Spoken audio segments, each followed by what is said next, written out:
Double A पट्टी वाला भी मिल जाएगा, डबल ए का भी बड़ा अच्छा चल रहा है जो फिलहाल आजकल दे रहे हैं पट्टी वाले जैसे कोई गल नहीं तुम अदर मिल लो जाके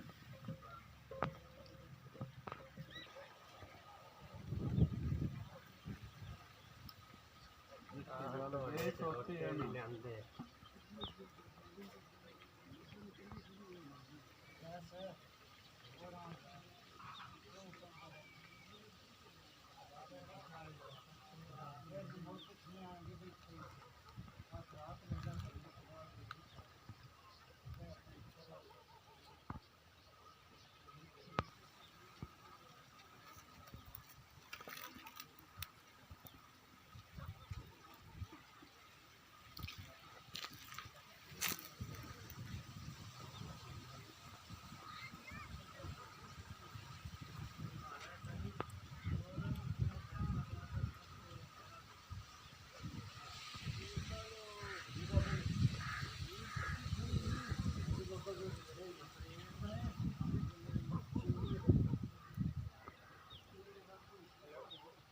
इस तरह सारा जी किस्सा नाल दसते आना है आइए हम अंदर चलते हैं समुद्र निजाम दिखाते हैं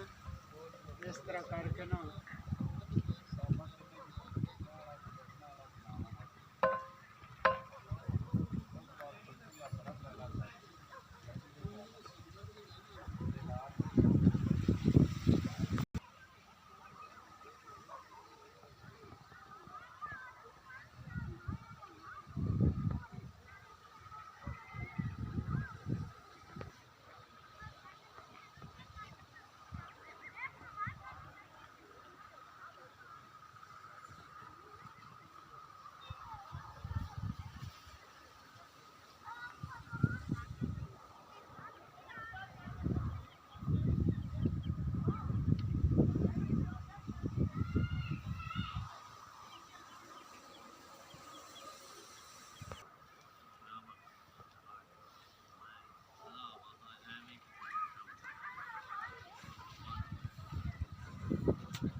और कोई लोग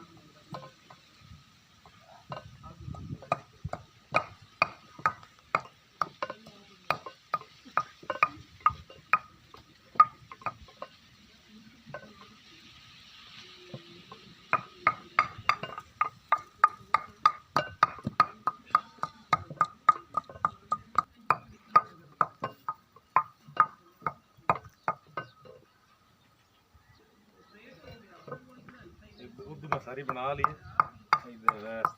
रेडी मोड़ो ना है।